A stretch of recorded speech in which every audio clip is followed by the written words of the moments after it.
Today we're going to look at the life and some of the works of one of America's finest modern female poets, Sylvia Plath. At the time of her death in 1963, Sylvia Plath was on the verge of the critical success and recognition that she had sought for most of her life. Her first novel, The Bell Jar, had just been published, and the publication of her collection of poems, Ariel, had just been agreed.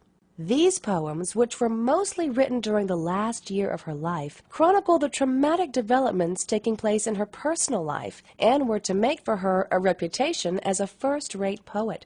But it wasn't until 1982, almost 20 years after her death, that her posthumously published Collected Poems won the Pulitzer Prize for Literature.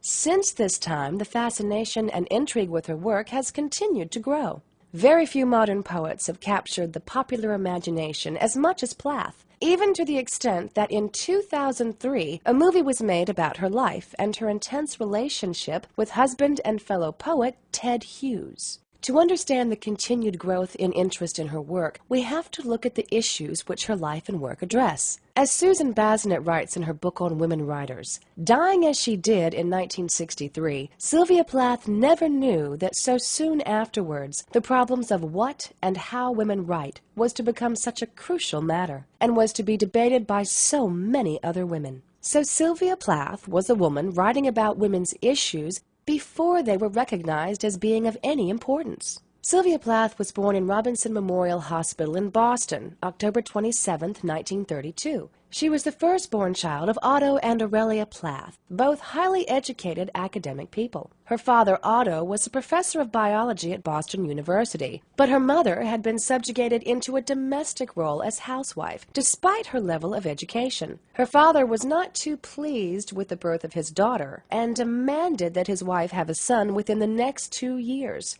Amazingly enough, his wife obliged by giving birth to a son almost exactly 2 years later. This domineering father figure became a common theme that recurred throughout Plath's writing.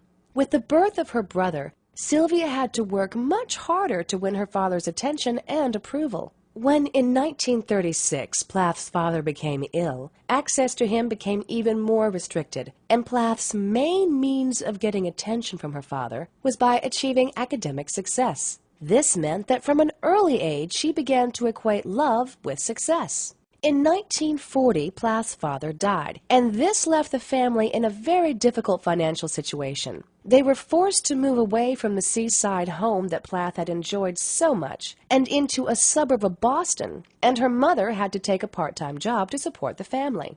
In 1950, Plath graduated from Bradford High School and won a scholarship to Smith College. In the same year, she published a short story entitled "And Summer Will Not Come Again," and a poem called Bitter Strawberries. Plath's time at Smith was difficult as she had very high expectations of herself. She wanted to achieve immaculate grades, but she also wanted to be accepted by her peers, and an important part of being accepted was being popular and dating lots of boys. This was difficult because as a scholarship girl, she only had a very small allowance to spend on clothes and going out, and each year's continued scholarship was dependent on the level of her grades. In 1953, Plath won a fiction contest sponsored by Mademoiselle magazine and was offered the opportunity to go to New York as a guest editor. She relished this opportunity to spend a month working in a professional publishing environment. But Plath returned from New York feeling exhausted, and after hearing news that her application to a creative writing course had been rejected, she fell into what was to become one of her many depressions.